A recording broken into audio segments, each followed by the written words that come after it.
Good morning, all of you from wherever you are. It's afternoon for others, it's evening for others, but all the same, welcome to this webinar. My name is Beth Njeri. I'm the Digital Content Officer at Wild Animal Protection.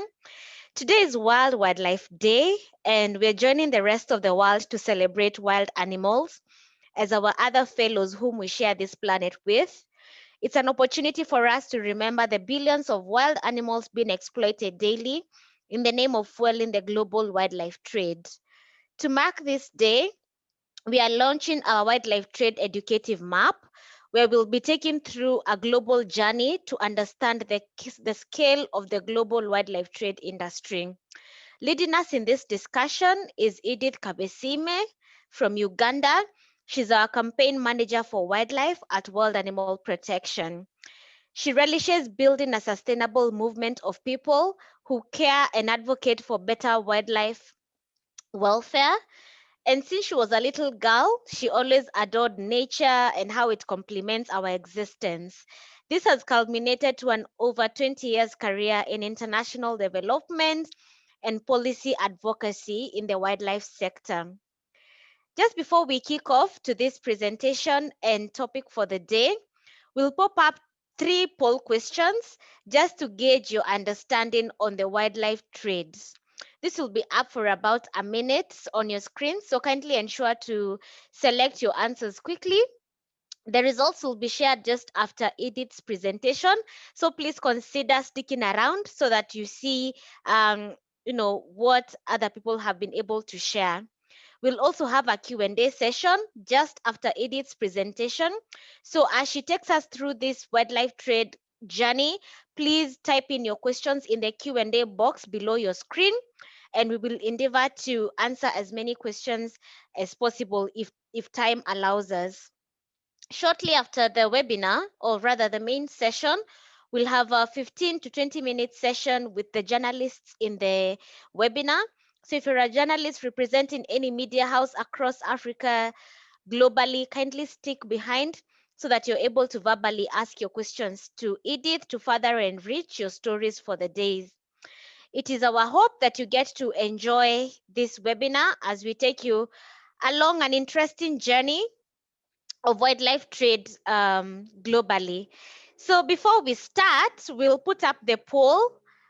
Please take the next 1 minute to answer this. The first question is, which is the world's most trafficked mammal? It will be very interesting to see what you all think. The second one is, which is the world's most legally traded live animal? We can see your answers streaming in. And the third one is, would you keep wild animals as pets? Thank you to all of you for participating in this poll. Some of you can also let us know where you're joining us from. Which country are you from? We'd love to know what representation we have. If you have any problems hearing, you can log out of the of the of the webinar and come back again. This time, ensuring that you join with you click join with computer audio or headphone audio.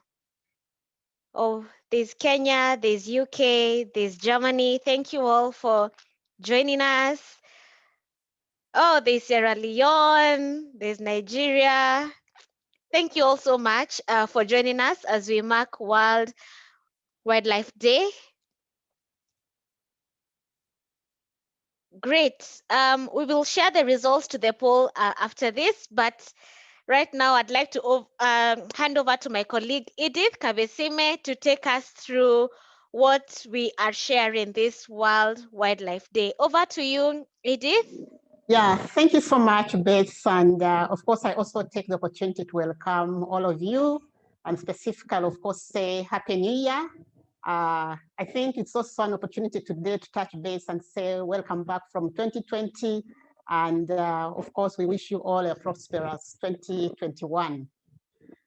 So today, just like everybody in the world, we want to join hands and celebrate the World Wildlife Day, which is a day where we indeed remember our fellows that occupy this planet with us.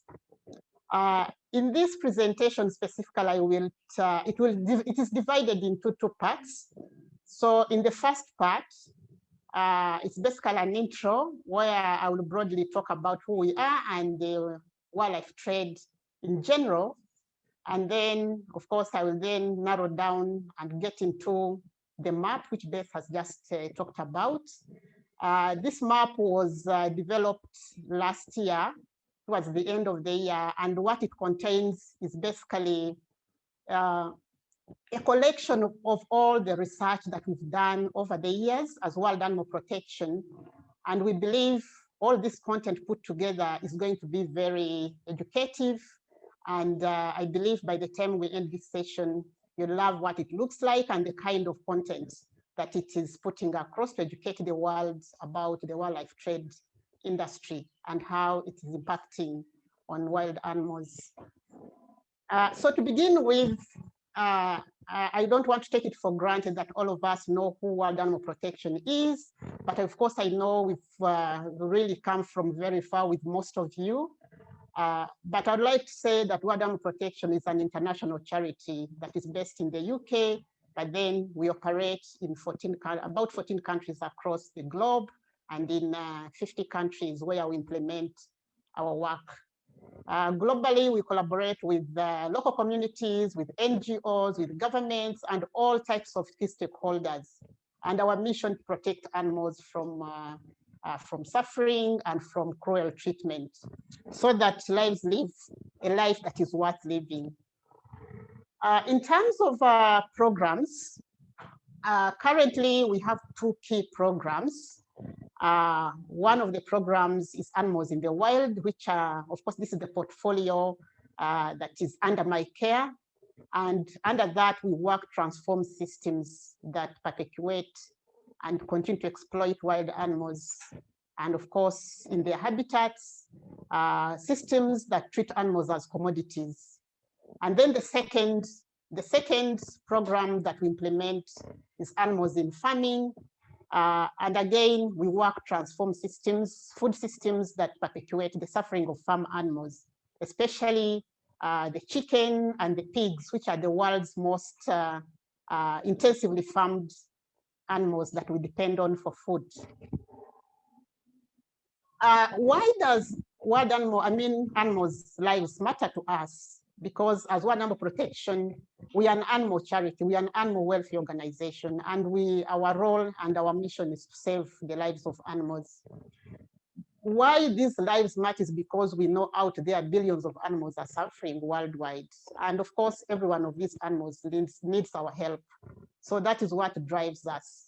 But we are also convinced that good animal welfare is fundamental for a better world. It's fundamental for better community well-being. It's fundamental for food production. It's fundamental for agricultural systems that we depend on.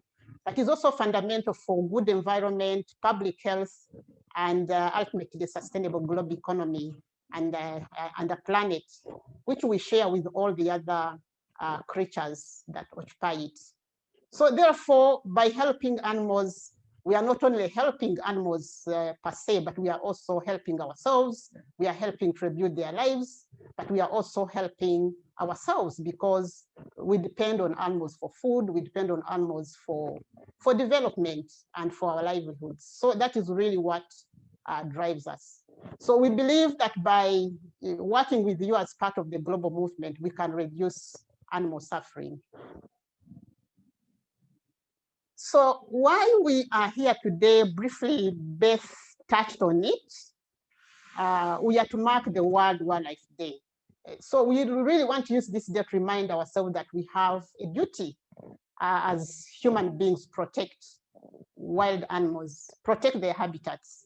As you might be aware, the theme for today's World Wildlife Day is around forests, how forests support livelihoods.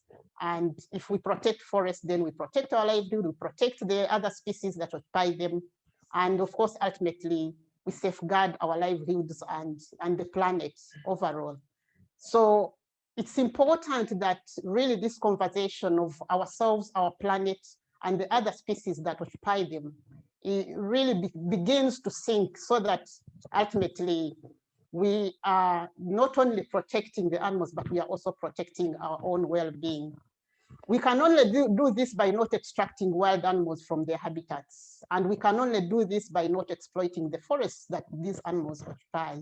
And that is the only way we can safeguard our livelihoods, but also the planet.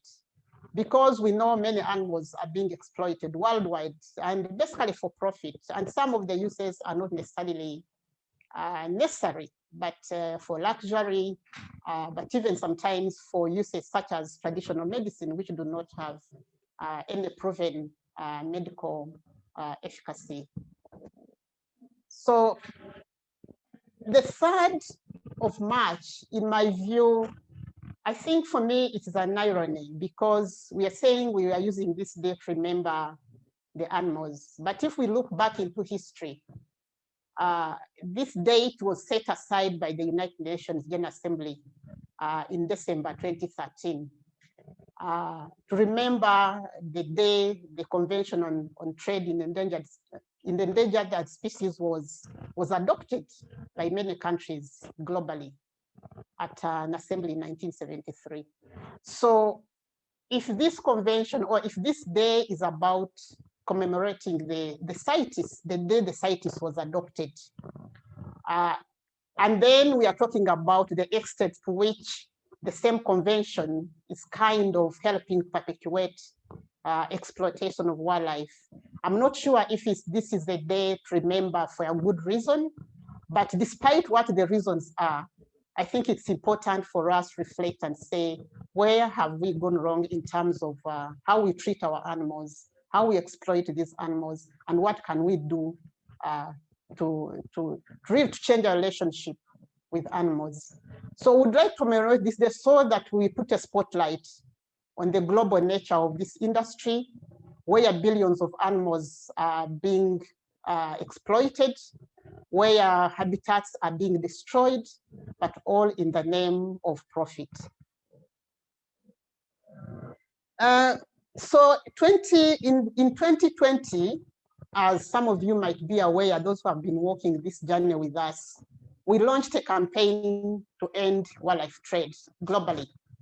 And for the first time in the history of wild animal protection, with your support, we were able to garner over 1 million signatures. Those are people who signed our petition the G20. You remember there was a G20 summit in November last year, and many of you signed the petition to ask world leaders to end global trade in wild animals. So in a way, you've been part of this movement to really create a new deal for animals. Because this planet isn't always about our livelihoods. It should also be about those other non-human animals that share it with us. So we need CITES, we need governments, and we need all the other stakeholders that are engaged in global wildlife trade to take a precautionary approach to protecting wild animals. In fact, what CITES does is that it will list and protect wildlife species that are endangered. So it means that the millions and millions of species that are perceived as not threatened do not benefit from that protection. And I think this is where we need a rethink, so that this global trade also looks at those species, which play a very significant role in terms of ecosystem balance, in terms of our livelihoods, but also in terms of contribution to a global economy, so that even those species that are out there and are not protected should actually be brought into this mechanism and protected for that matter. As I mentioned, my presentation is in 2 parts. So this is kind of a curtain raiser And the main purpose of this webinar today is to take you through a global journey, which I said, this is a combination of a lot of research and investigations that we have done over the last couple of years. So we have brought together all the findings and, of course, packaged them in a form of first of all, educative facts, but also call to action, where we would like people to learn and understand the global scale of wildlife trade. So this is what this interactive map is about. We'll take you through a journey from Africa to Asia to Europe to North America and to South America. So I hope you will enjoy this journey, and I hope it will open, because it's a live interactive map where I believe all of us who are internet enabled, we should be able to run through it and explore it. So on the first page, as you can see, we open with our call to action, which is End Wildlife Trade Forever, which is the hashtag that we launched last year. And as I mentioned, over 1 million people signed this petition. And this year we are continuing to push this petition, because we know the G20 sits every year. And this year we believe we can continue to garner support across the world, push for this campaign. So in terms of the way this website is set up, you can actually share, but it also has a button down where you can explore down, where you can move down to the next page. And the next page shows the kind of routes, the kinds of species that are traded in different parts of the world. For instance, from Africa, we are seeing the elephants, we are seeing the pangolins, we are seeing the birds, we are seeing lions, elephants, and all the big five that we are all aware that are the main culprits when it comes, they are the main victims when it comes to wildlife trade from the African continent.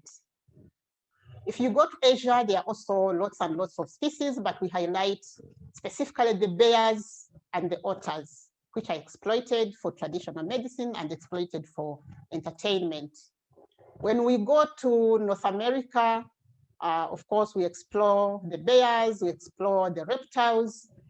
In fact, in terms of numbers, North America, especially the USA, there are around 17 million species. 17 million animals that are kept in captivity. So you can imagine the magnitude of this trade. So if you move down, when COVID-19 struck last year, we all pointed fingers at wildlife, because we believed and we suspected that COVID-19 might have come as a result of our interaction with animals, and it could have emerged from a food market in Asia where wildlife was being sold for food. But if you look at this map, you realize that over time, there have been a number of pandemics. Right from 1918 up to present, there have been a series of pandemics that are linked to wildlife.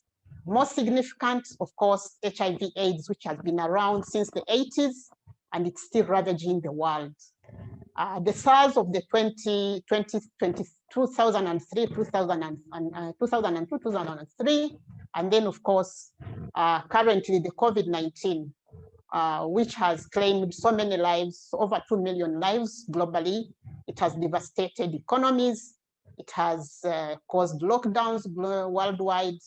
It has crushed the aviation industry, and of course, also indirectly affected the wildlife sector. As we know, many economies, especially in Africa, depend, they get a lot of money from tourism, and this has been curtailed. But we have also seen increased poaching in protected areas because of COVID-19. So you can see the devastating impacts or which have come as a result of the global wildlife trade and how we inappropriately interact with wild animals. Moving to the next page. This page shows where potentially we will see the emergence of the next pandemic, where the next pandemic is likely to emerge. And if you look at this map, West Africa is one of those, because the bigger the circle, the bigger the risk. North America, as I mentioned, in the USA alone, there are around 17 million wild animals kept in captivity. And majority of them are reptiles, which we also know are hosts for a myriad of pathogens that could result into a pandemic. Again, South Africa, where we have lots and lots of animals kept in captivity, especially the lions and tigers, and several other species, including the African grey parrots, which are bred in captivity to supply the global pet trade. So as you can see, the wildlife trade is actually bigger than you think, but also the risks, as we can see, are also big depending on the scale of the industry in each of those regions. What we have also done with this map, we have now tried for each of the regions, put a spotlight and highlighted the main species that are traded in each of the regions. For instance, if I click on Africa and go and explore further, we land on a page which takes us to the African grey parrot. As you know, the African grey parrot is one of the world's most traded birds globally. In fact, it's estimated that over 12 million African grey parrots have been traded, according from the time we started, at least looking at records. And majority of these come from Central African countries, for instance, the DRC, and then all the other range countries in the region. Of course, including other countries in East Africa, Uganda, Kenya, Tanzania, Rwanda, all those are range countries. In terms of exploitation, it is one of the world's most exploited, among one of the world's most exploited species. In fact, in some of the countries, like in West Africa, especially like Ghana, like Togo, like Benin, and even some countries in West Africa, in East Africa, this species is almost extinct. It's actually very rare to find the African grey parrots because habitat loss has been one of the challenges, but also the global trade, especially illegal trade, is one of those that is impacting on this specific species. And then, of course, South Africa. In South Africa, we have what we call parrot mills, where millions and millions of these birds are being bred in captivity, and they are traded through the CITES. When we go to West Africa, of course, the ball python is the world's, again, most traded reptile or animal live. Again, millions of these have been traded since in the last 45 years when CITES came into being, but we also know that a lot of these species are also traded illegally. So what we capture here is basically the ball pythons that are traded through the legal channels, but we also know a lot go through under the cover of illegal trade. In West Africa, snake farms are widespread, and these supply the global market.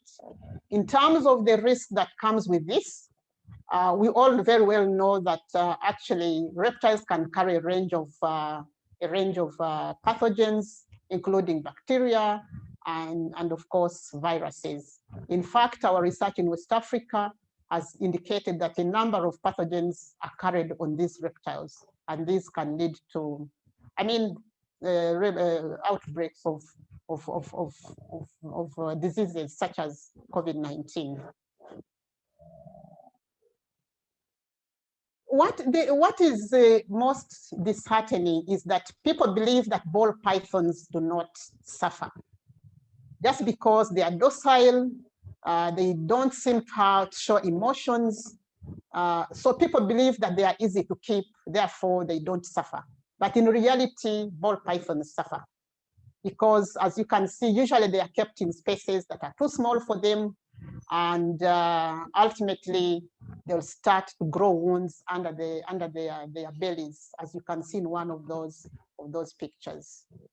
The other thing is that over time, these reptiles have been overbred into different morphs, because the more colorful the morph is, the more money it fetches on the international market. Some of the reptiles have been bred to come out as the albino. And again, those attract a lot of dollars. But in terms of the animal welfare, that impacts, of course, on their genetics and their well-being, as some of the really what we would call characteristics that are in the wild species sometimes are tampered with, and this can reduce immunity and well-being of the animal that is ultimately produced from as a morph.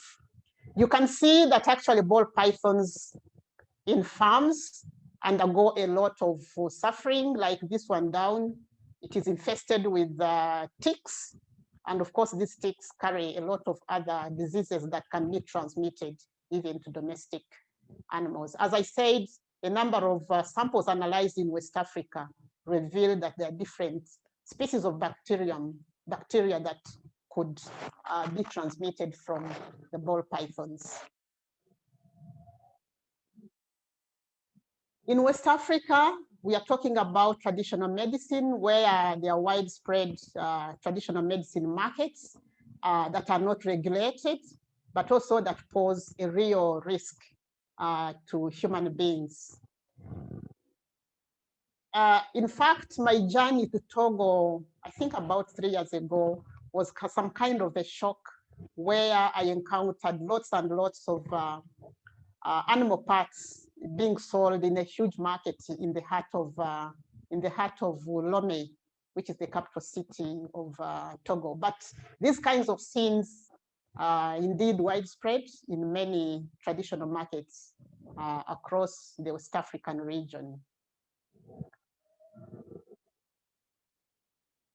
I will skip that.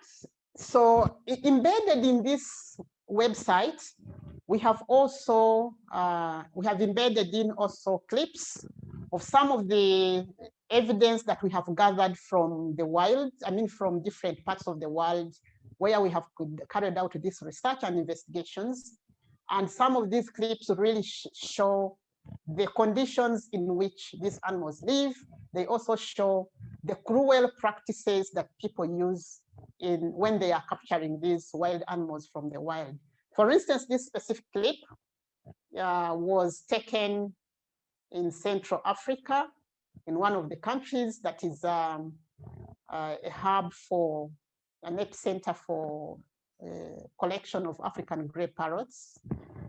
I don't know if it will play, but at your own opportune time, you can go in it and watch what it shows. I will leave it for now and perhaps move to the next. Actually, it's playing. There is no sound, but it kind of shows what takes place in the wild, where these animals are captured and the cruel methods that are used. For instance, in Central Africa, in the DRC Congo, they use glue to capture these birds. The glue is put on the branches, and then when the birds, and another bird is tied on the branches, and then when the birds come, they think it is their friend, then they end up trapped. So the hunters will be waiting and grab them, chop their feathers, pack them into boxes, and take them to wherever they want to sell them.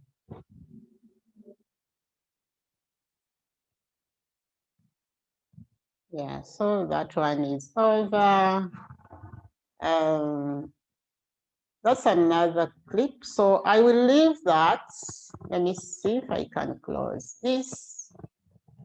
Oh, how do I go down?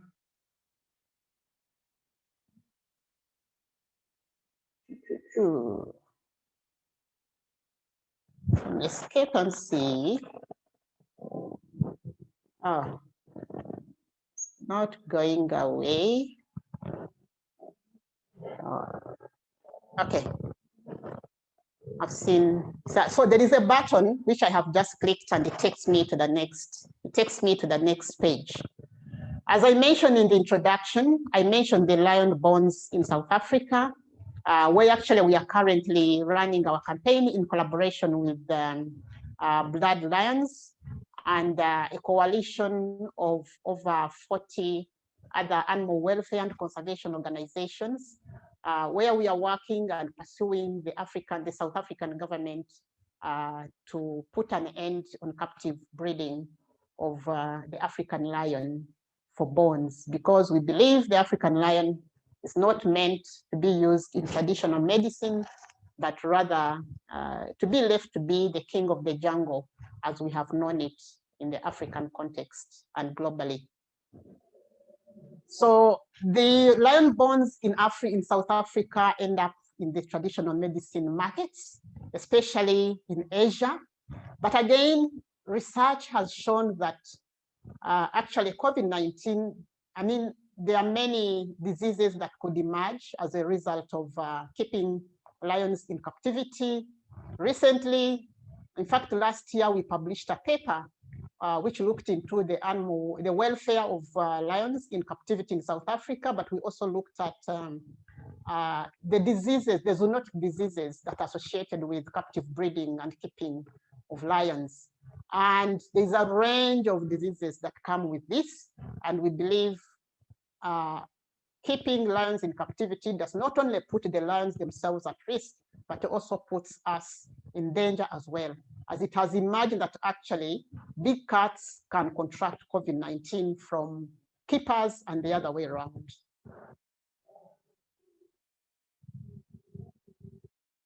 So that is all for Africa.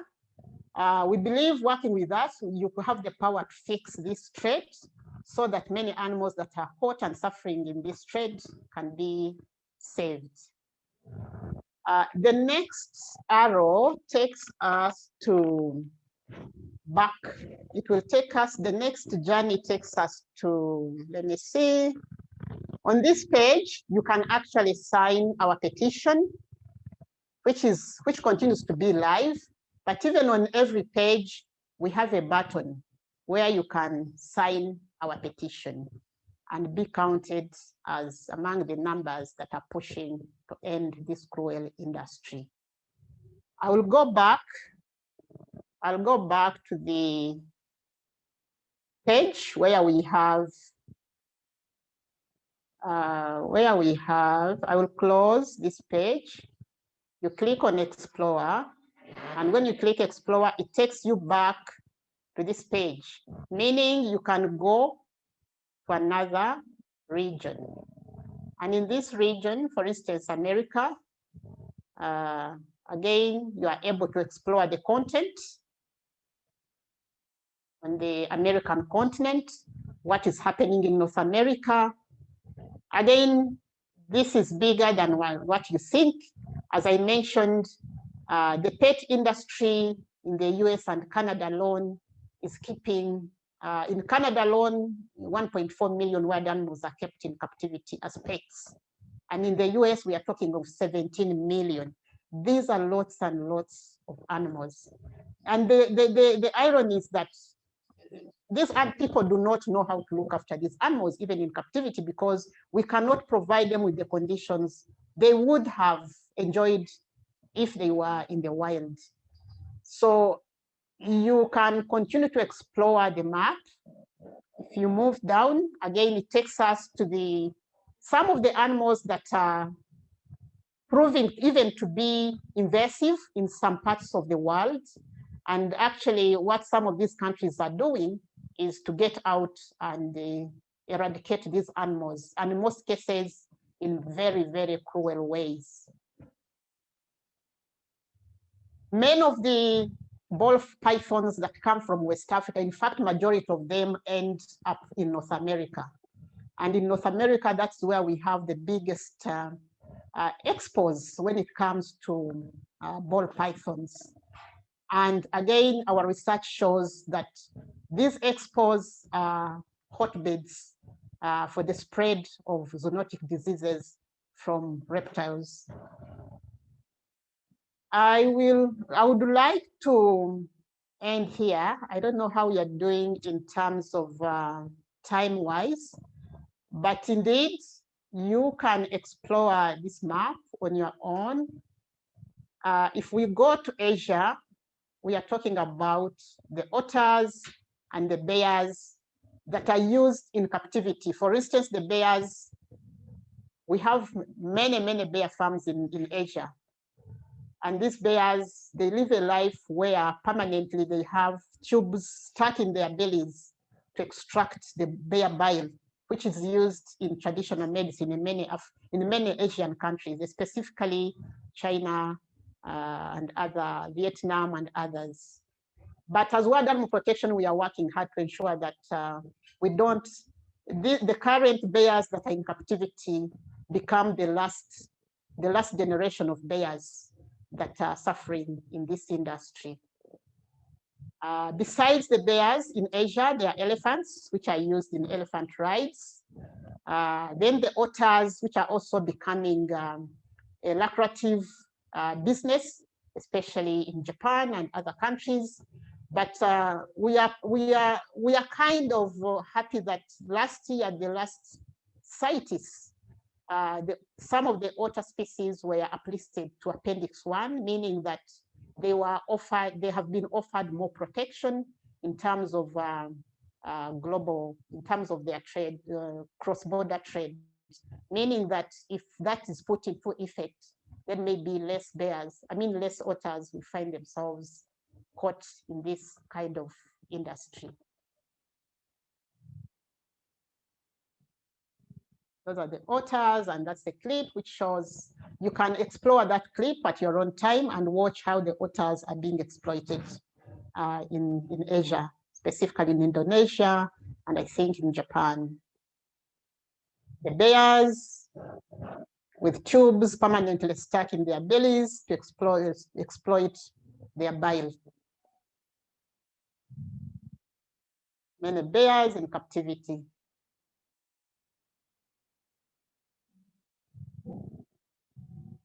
Pangolins, of course, are the world's most trafficked mammal. And I think that was one of the poll questions. Every day, almost, you get stories in the media and wherever that pangolins have been intercepted in people's luggages, just because people believe that their scales can be used as traditional medicine to cure a number of illnesses, and of course, which have not been proven to be effective. So again, all this is information that is available on this. And in fact, last year or the other year, we released, again, a video which shows the scale of the industry and the cruel ways in which pangolins are captured and boiled live in order to extract the shells, the scales from their bodies, which are ultimately used in traditional medicine. And then the meat is eaten as a delicacy in many Asian and African countries. Elephant riding in Asia. We have been working hard as World Animal Protection to end this practice in Thailand. And many of you during COVID, you must have learned that actually many elephants were seen trekking back to the wild where they belong, because their owners were not in position to offer them the life to look after them due to the hardships, the economic hardships that were brought about by the COVID-19. Again, we are working to make sure that this generation of elephants is the last that is going to be held in captivity in many of those Asian countries.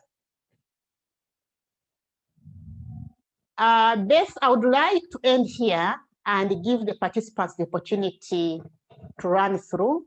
As I said, if you go back to Explore, this website takes you back to the maps, and you can explore the different regions.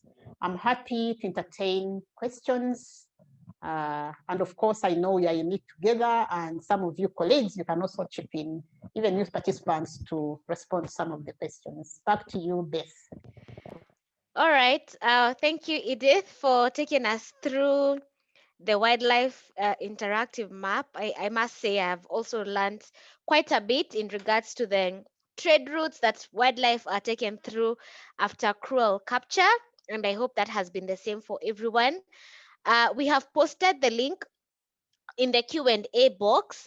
There's someone who asked how can they interact with the map, and I have answered to all. If you have seen this link in the Q&A box, please raise your hand so that I am able to tell if you have all seen. Thank you, thank you, thank you. So everyone has gotten to see this link. Please interact with it. Get to share widely with your friends and family so that they also get to learn how wildlife are being exploited globally. So I promise to share with you the poll results that from the poll we ran at the beginning, and this is what we got. So 51% of you said that the world's most trafficked mammal is the pangolin. And as Edith has rightfully stated, that is the case. So most of you are right. And which is the world's most traded live animal? 73% of you have said the African grey parrot. So Edith will tell us what the correct answer is for that. And 79% of you have said you would not keep wild animals as pets. So that's what you got to share with us. I'd like Edith to tell us what she thinks of the poll results that we just received before we proceed. Thanks. So thank you so much, Beth, and of course, participants for responding to those questions. The first question, let me recall, you say it's what is the world's most traded Mammal? Mammal. mammal? Yes. World's most traded mammal, of course, that is the pangolin. That's correct. And then the second one is the world's most traded live animal, wild animal. That's the ball python. And then, of course, the last one is the 79% of the participants say they wouldn't keep wildlife as pets. So meaning that we still have the 21% who are contemplating and who might want to keep wildlife as pets. But of course, as I enumerated the various dangers associated with that, maybe that is where we need to continue educating people. And again, this map gives us the opportunity to do that. I encourage you to dive deeper into this map and look at the details and really learn more how by keeping wild animals in your vicinity, in your house as pets, can actually pose a serious health risk for yourself, but also how it affects the animal itself, because our domestic environments are not natural for them. All right. Thanks, Edith. We are also getting a few comments in regards to how people can get this presentation. We will send this tomorrow together with a thank you message for attending this webinar. So kindly keep an eye on that. But moving on to the questions that you have got to share, I think one of the questions is what is the connection between the global wildlife trade and diseases and pandemics like COVID-19? The other question is is there any evidence from wild animal protection that animals indeed suffer when they are captured to be used in the traditional medicine trade, the pet trade, and also for use in entertainment? What evidence do we have that these animals indeed suffer? Then, apart from that, there's a question that's asking specifically on the ball pythons. If they're apart from the pet trade, are they used for anything else? Apart from the pet trade, are ball pythons used for anything else? And that's why they are largely poached. Maybe we can handle that set first, and then we'll move on to the next batch. Thank you so much, participants and Beth, for this very interesting question. The first question is there a connection between pandemics and COVID-19? Yes, there is. As I said, when COVID-19 broke out last year, immediately fingers all over the world were pointing at wildlife. Specifically, initially it was the pangolin and then later the bat. And up to now, I think there is nothing definitive that has been confirmed as the actual source of the pandemic, of the COVID-19 virus. But when we went through this map, I showed you one of the pages where from 1918 there have been a series of pandemics or epidemics or outbreaks of diseases that have a zoonotic or that have an origin from wild animals. There have been flus, there have been, yeah, actually, let's look at this map. Let's go back. If you look at this map, you can see that from 1918, 1919, there was a virus, HINI, that was thought to have come from birds. The same thing in 1968, 1970, there was that flu pandemic, and it was all attributed to birds. And you can see there were different types of viruses, H1N1, H3N2, and H2N2. Those are kind of the nomenclatures for different. One of the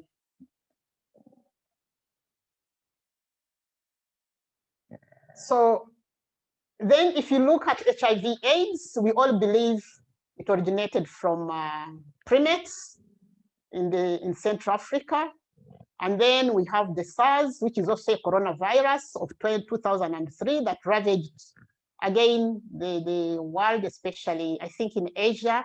We have had Ebola, which has ravaged, of course, my own country, Uganda, has been a victim of Ebola. And we all know Ebola has a link to wildlife, especially bats.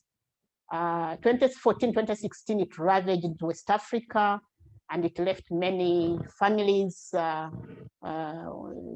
you know, many families lost their loved ones. Many, I know Sierra Leone is one of the countries where Ebola actually left very many dogs homeless in Freetown. And that has been actually one of the projects we've been working on, which is as a result of Ebola outbreak in Sierra Leone.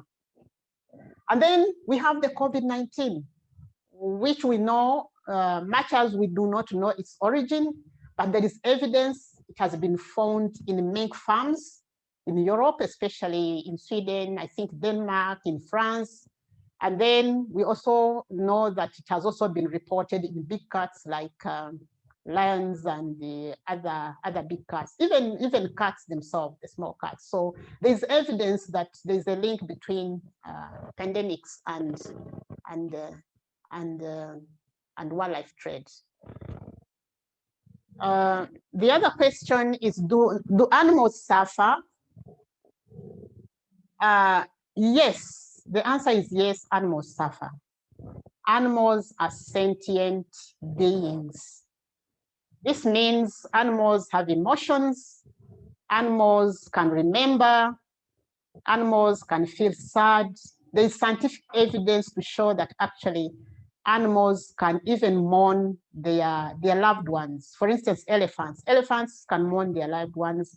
They remember where they have passed. They remember where their friend was killed, things like that. Meaning that just like us, they have those emotions, and anything that has emotion suffers.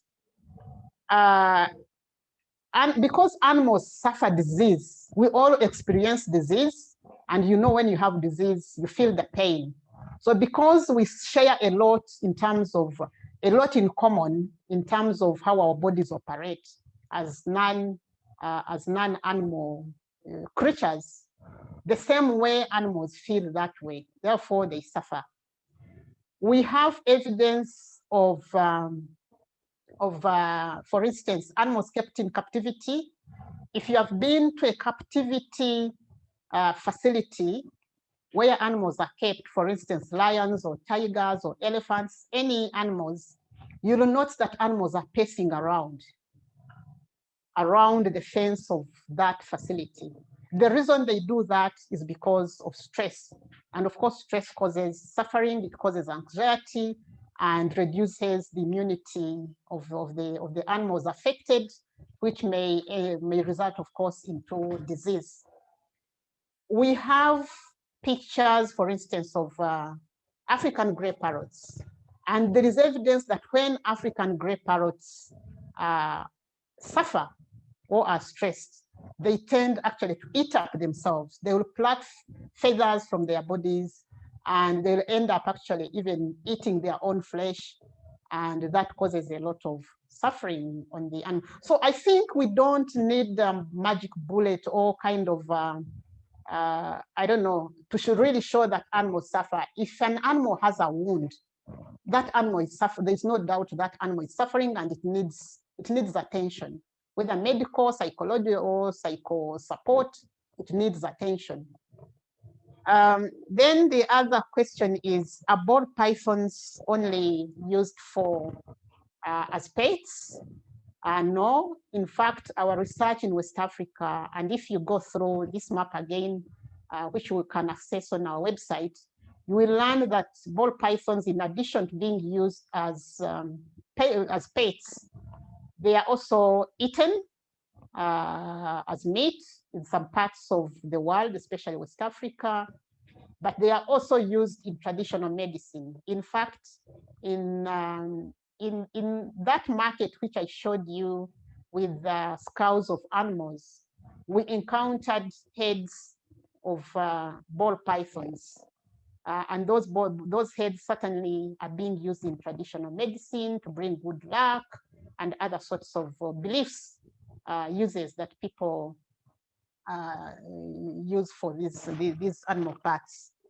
So yes, they are used mainly as pets, but also in some of the African countries where they are mainly found, they are eaten as meat, and they are also used in traditional medicine.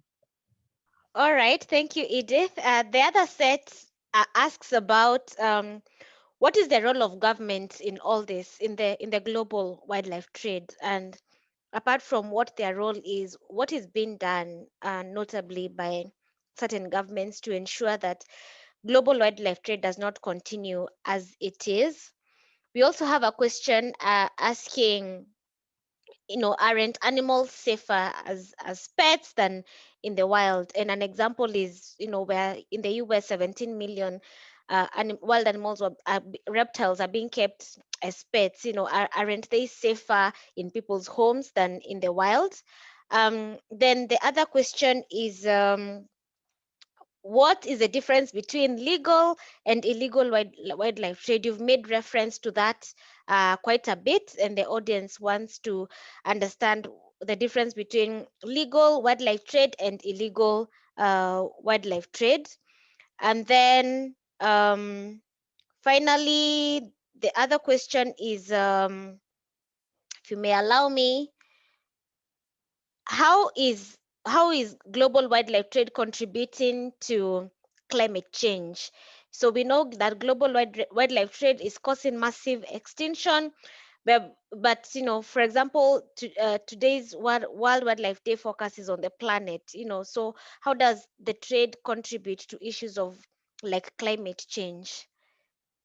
In my intro, I did mention that at the global level, there is the CITES. CITES is the Convention on International Trade in Endangered Species of Plants and Animals, CITES, which was adopted in 1973 by the UN, and I think it became operational, I think, from 1975. So it has been around for almost 45 years.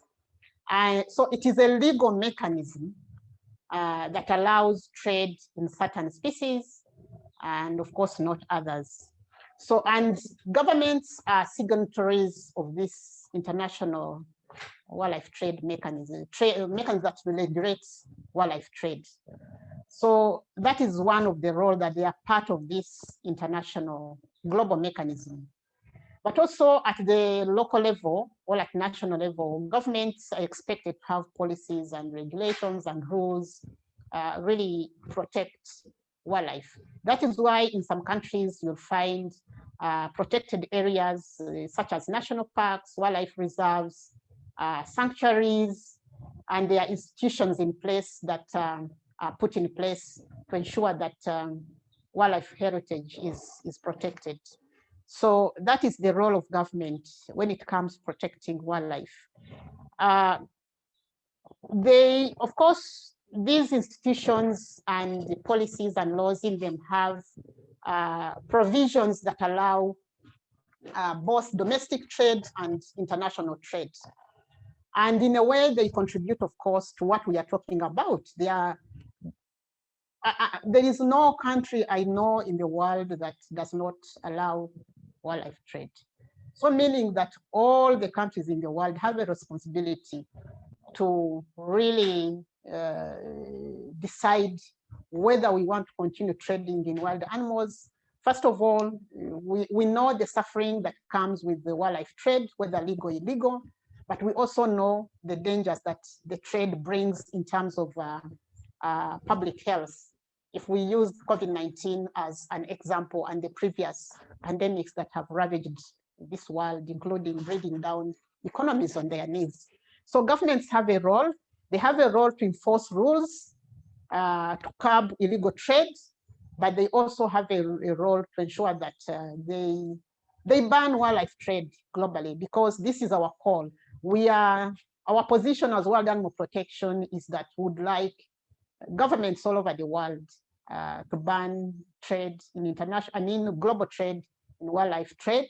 That trade that does not serve maybe a subsistence purpose, which does not help livelihoods, especially of local communities. That trade that does not serve a conservation purpose, governments have a responsibility to curb, actually to ban wildlife trade and ensure that enforcement is effectively done so that illegal trade is stopped.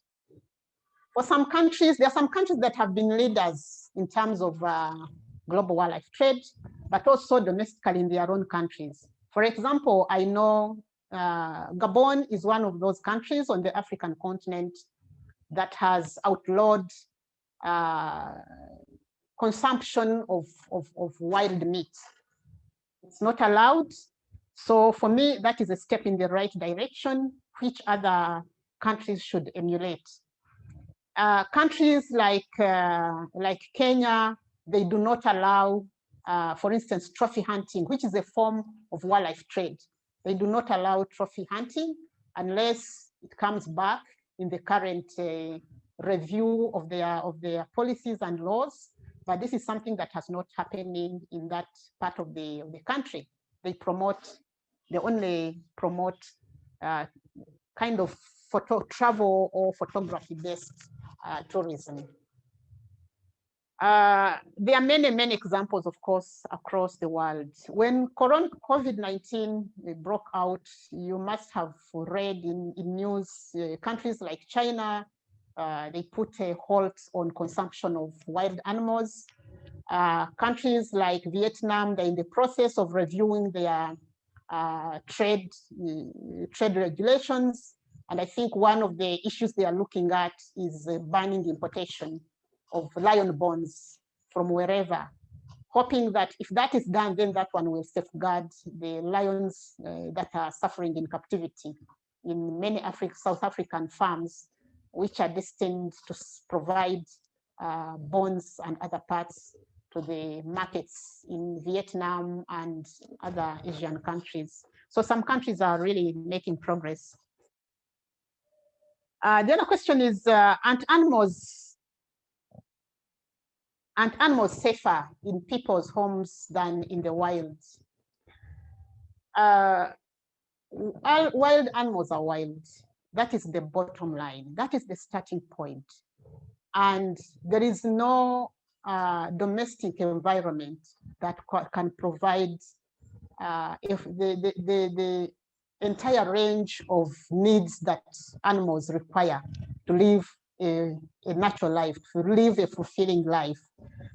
You can imagine if I pick the African gray parrots, in a day, the African gray parrot can travel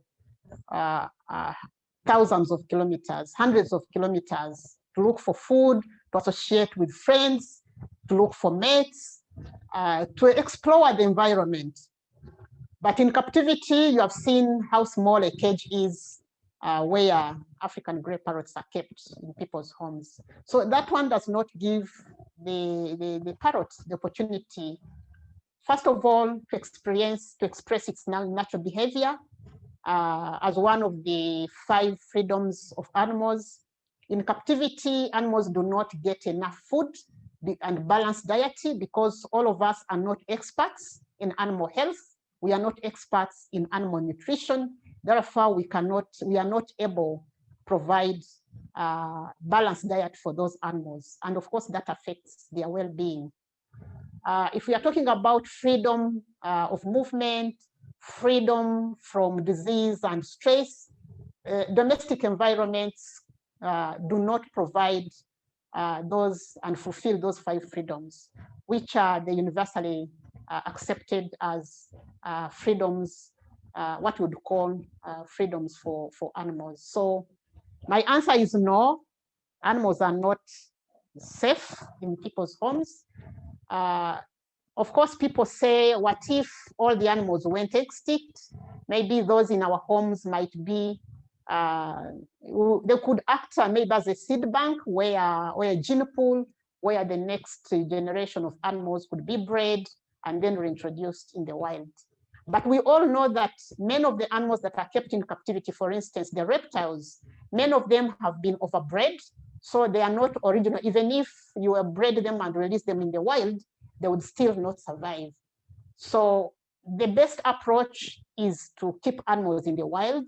The best approach is to protect their habitats.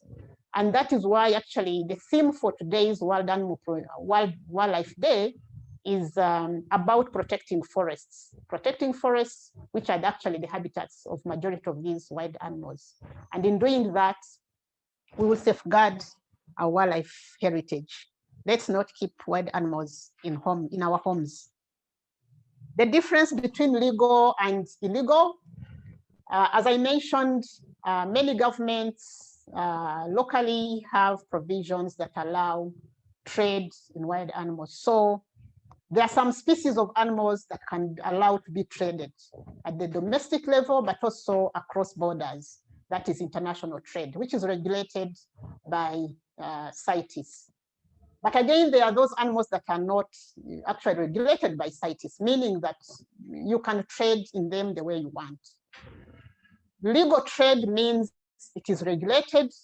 It could be in form of quotas, and there are many. You must have, for instance, certificates. You must have licenses to be able to trade in some of those specific species that are listed under the different rules and regulations in different countries.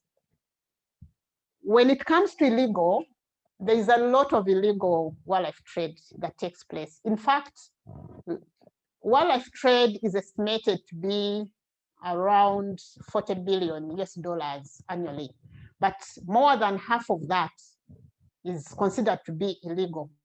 meaning that legal trade and illegal trade is almost, it's almost the same in terms of scale.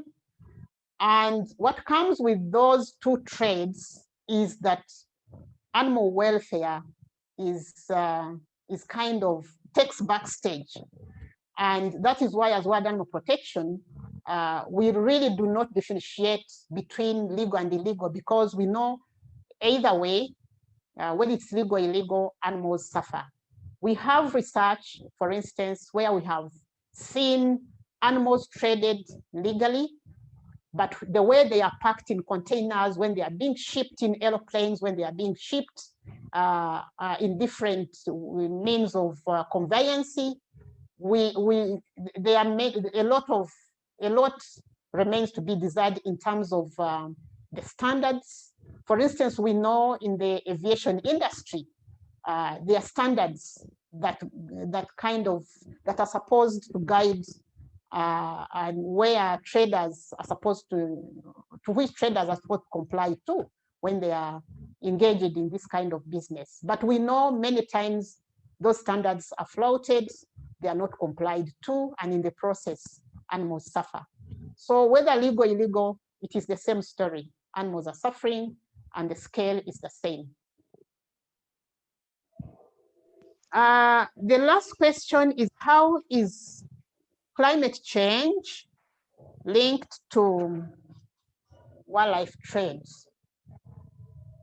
Wildlife trade thrives on extracting animals from the wild and taking them wherever in environments that are not natural to them. Animals are part, when we do that, of course, we destabilize the ecological balance. For instance, we are saying in Togo and many countries in West Africa, African grey parrots are almost extinct, meaning that they are now out of that ecological, they are out of that, they are not now not in that environment, meaning that the role they were playing is now kind of vacant. What does that mean? When ecological balance is offset, that of course affects the entire, it affects the environment. And in a way, if one element, if one biotic element is removed out of the environment, in case of a climate-related disaster striking, the impact certainly becomes more than what it would have been if that element had not been removed from the ecosystem. So in a way, climate change, extracting animals from the wild affects climate change because you have offset the ecological balance. And when climate-related disasters finds an environment that is already destabilized, the impacts are greater on the people, on the vegetation itself, on the physical environment, but also on the animals themselves. So that is how it relates. Of course, it's a complicated matter. In fact, for me, it's also about what comes first. Is it climate change, or it's the way we utilize the environment, for instance, by extracting animals from the wild, therefore impacting on the offsetting the balance, and then making the environment more vulnerable to the impacts of climate change. So it's kind of a two-way. That is how I would look at it. But maybe there could be a better explanation from other people. But that's how I see it. All right. Thank you, Edith. We are running out of time. We're actually supposed to be in the journalist session right now, but maybe just as you conclude, I'd like to know, or rather, the participants would like to know, what is World Animal Protection doing to contribute to the end of wildlife trade? And for the participants who have joined us from all over the world, what can they be able to do to positively contribute to the protection of wildlife globally. So after your few remarks, we will now move to the journalist session. Thank you. What is World Animal Protection doing to protect the animals? As I said, we are working globally in all the 5 continents. In Asia, we are working to end elephant riding.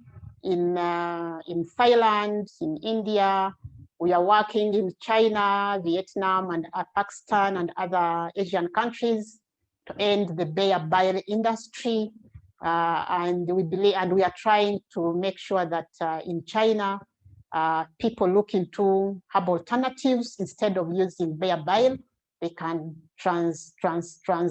kind of move from using bear bile to look into other alternatives. In South Africa, we are engaging with government to put and working in collaboration with other civil society in the region, put an end on captive breeding of lions. On the African continent, especially again in West Africa, we are pursuing to end exploitation of the ball pythons, as I said, which is the single most traded live animal from Africa. There are so many efforts, and we do a lot of investigations and research so that our campaigns are rooted in evidence. This year, we will be tackling the whole issue around sustainable utilization, which of course underpins wildlife trade. And we believe that working with governments, working with the many agencies at the global level, including the UN and others, we should be able to transform these systems and deeply entrenched beliefs that continue to perpetuate exploitation of wild animals and put ourselves in danger ultimately. What can you do as our supporters? Of course, we have come a long way with many of you who have been part of our campaigns and part of the global movement to end the suffering of wild animals and other animals in farming. But what you can do, especially for people who have just joined us, you can get into on our website, begin by signing this petition, because when you sign, then you'll be registered and we'll be able to receive updates from us. You'll be able to follow our campaigns, and you can really participate in ending this global threat. We'll be relaunching this campaign again this year, so please join us and be part of this movement. All right. Thank you so much, Edith, for your comprehensive presentation and even your greater attempt to answer all the questions, most of the questions that have come through. There's still more streaming in, so we'll endeavor to answer you all after this webinar through a separate conversation through the email that you registered this webinar through.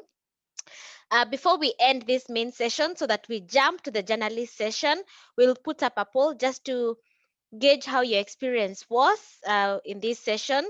And maybe just to mention, if you would like to rewatch this again, it's available on our Facebook page, Wild Animal Protection Africa.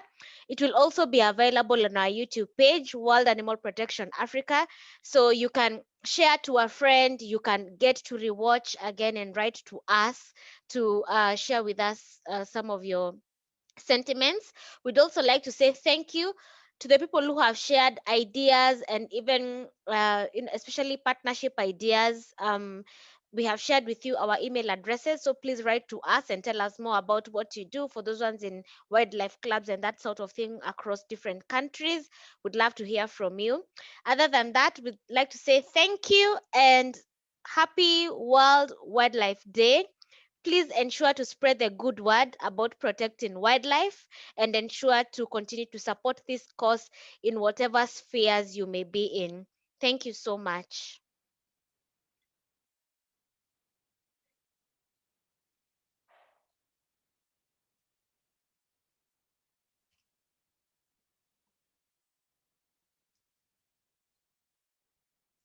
For the journalists present, please get ready with your questions, and please remember to tell us your name and which media house you're representing before you ask your question.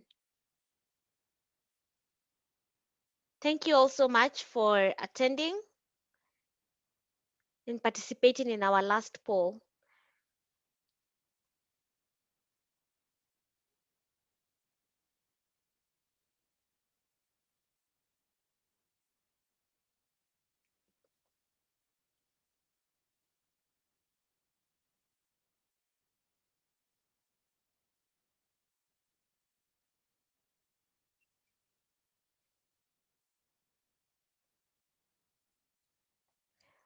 We are now officially in the journalist session.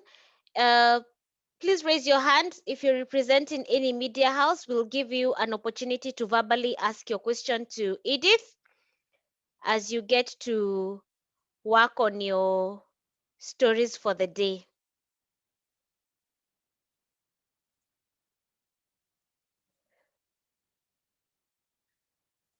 Titus, please ask your question. Tell us which country you're from and yes, and then what media house you're representing, and then ask your question.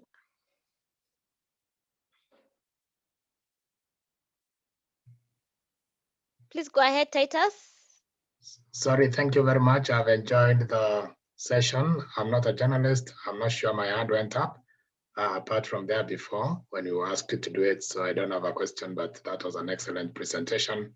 Thank you very much. I'm a lecturer from Kenya Methodist University School of Medicine.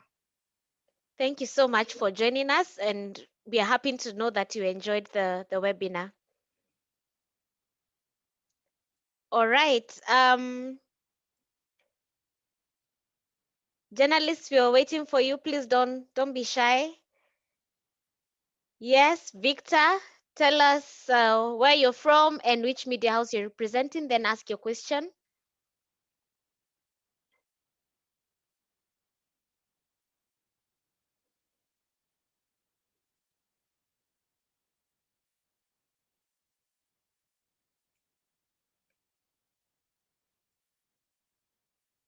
Okay.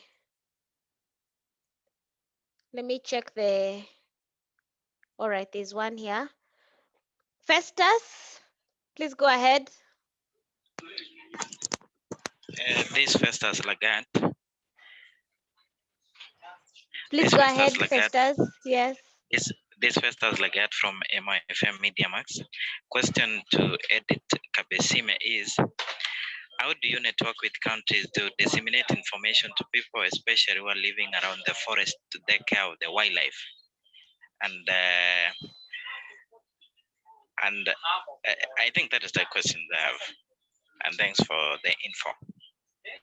All right, thank you, Festus. We also have a question here from Flavia.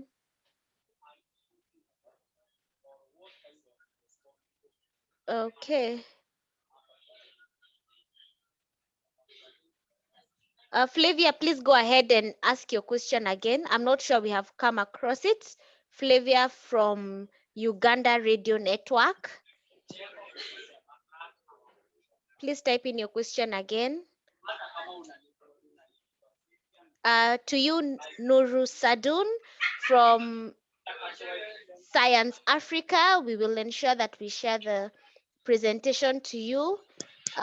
Victor Juma, Ramogi Radio, Royal Media Services, kindly ask your question if you have any.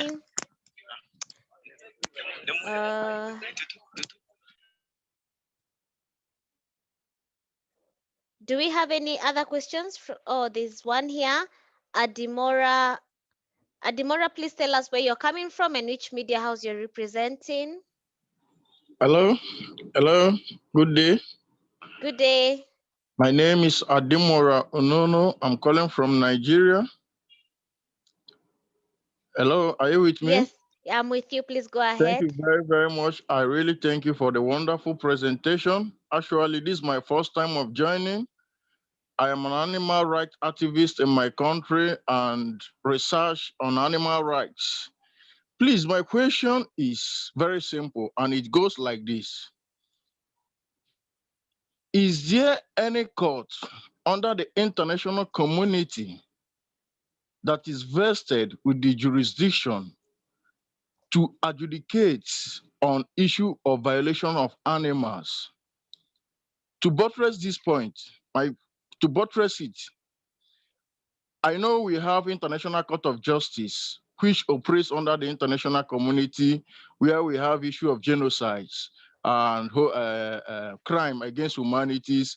The defaulters or the culprits will be charged with that International Court of Justice, and justice will be applied applicably. So what I'm trying to ask, those countries that violate the rights of animals, do we have any international court that is vested with the jurisdiction to entertain on those issues? Thank you very much. Thank you so much for your question. Edith will be answering that. Um, anyone else with a question?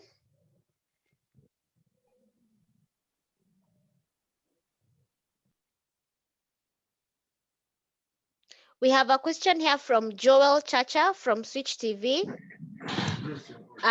Joel Chacha, you're requesting if we can share the recording with you, we'll do that.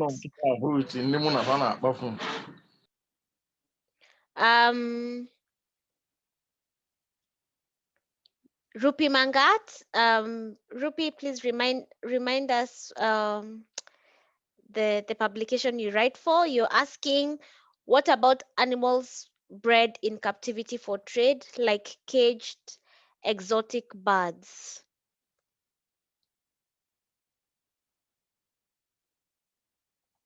Okay. All right. Edith, we don't seem to be having too much coming in, but I'm sure journalists will write to Evans, whom will share his email shortly after you answer the question, so that through him we can be able to receive any questions and contributions. Over to you, Edith. Thank you, Dr. Titus, and our other colleagues that have sent us comments appreciating this session. I think I've captured the questions I have. Let's confirm this is from Festus, one from Adimora, and one from Rupi. So those are the three questions I'll attempt to address. So the question from Festus is, how do we network with countries, and how do we ensure that we reach those communities that live adjacent to these wild animals, and we inspire them to protect them? In the past, we have worked in a number of countries, including Tanzania, where we worked with the conservation organization, wildlife clubs, to deal with issues of human-wildlife conflicts. Because we know, human-wildlife conflicts is an animal welfare issue. So we work through partners to do that, because we are a global organization. And in Africa, we offices in Nairobi, but then we have the mandate to work everywhere in Africa, wherever animals are suffering.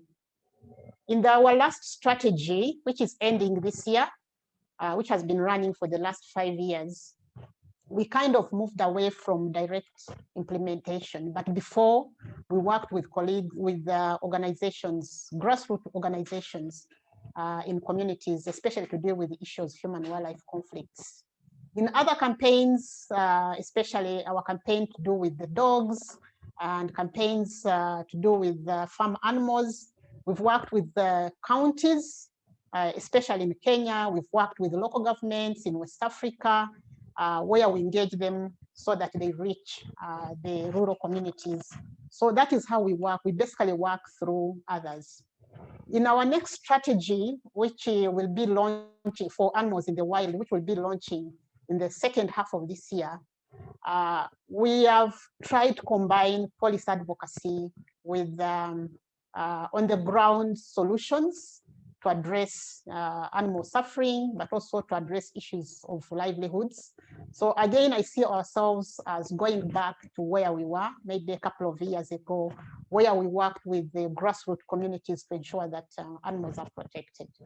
So be on the lookout. In the second half of this year, we'll be launching our new strategy, which we hope will try to address some of we'll really deliver solutions on the ground where we directly take into consideration the needs of people. We work with partners, as I said, we work through partners. For instance, in South Africa, we are currently working with Blood Lions, which is pursuing advocacy work in South Africa, which is interfacing with the range of stakeholders that are involved in the lion-born trade and the keeping of lions in captivity for the lion-born trade. So again, as I said, we work through partners to deliver our work. But in the coming years, we'll be intensifying in that regard. The next question is from Adimola. At international level, he says there is an international court that looks into issues to do with human rights. When human rights are violated, people run some of those courts of law at international level to get redress. So where do animals run, or where can we run for animals? As far as I know, I don't know any kind of international court that addresses the issues of animals when animal rights or animal welfare are being violated. In fact, to begin with, we need the international community and the legal regimes and the judiciary to acknowledge that actually animals have rights. And even if they don't have rights, but they have welfare that needs to be safeguarded. That is lacking in many of our country's laws and the policy regimes. It's lacking.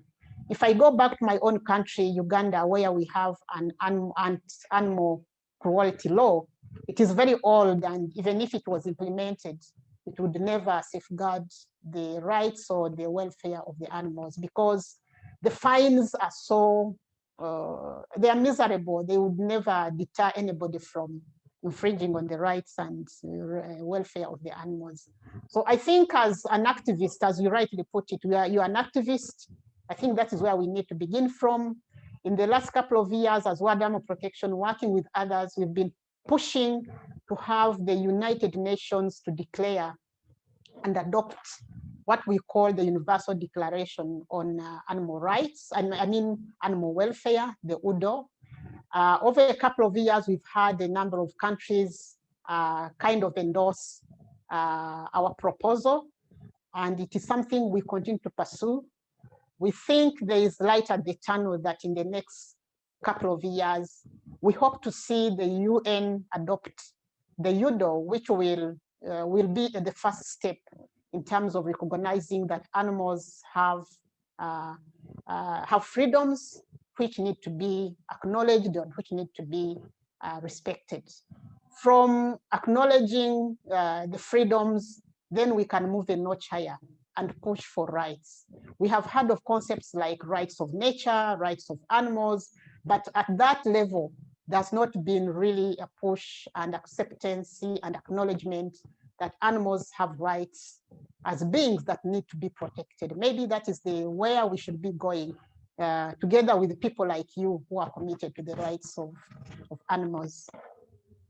Your question, Rupi, what about animals bred in captivity? What about animals bred and traded?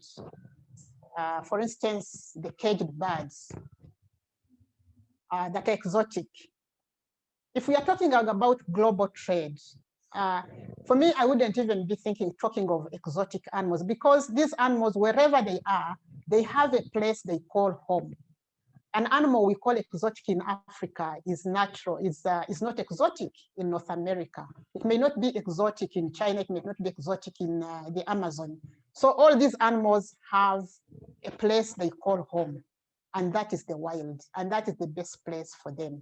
So even when animals are kept in captivity, they are traded legally, they are bred legally, evidence we have shows that we cannot provide the adequate conditions for these animals to live a full life. Therefore, for any animal, a life in captivity is not a life. A life in captivity does not only affect the animal, but it also puts us as human beings in danger as we break that barrier between the species where zoonotic diseases could easily jump from these animals kept in captivity and spill over to the human environment and end up affecting us the way COVID-19 has done. So it's wrong. It may be legally right to keep animals in captivity, but it is morally wrong, it is ethically wrong, and it's ecologically not beneficial. All right, thank you, Edith. We have run way past our time by 10 minutes, and we think this will be a good place to end. You can write to our media coordinator, Evans Kipkorir. We'll be sharing his email shortly on your screens. You can book your media interviews with Evans. You can ask any further questions that you may have in regards to today's presentation. We may not be able to continue taking in questions right now. I can see a few hands raised, but because of time constraints, we will not be able to do that.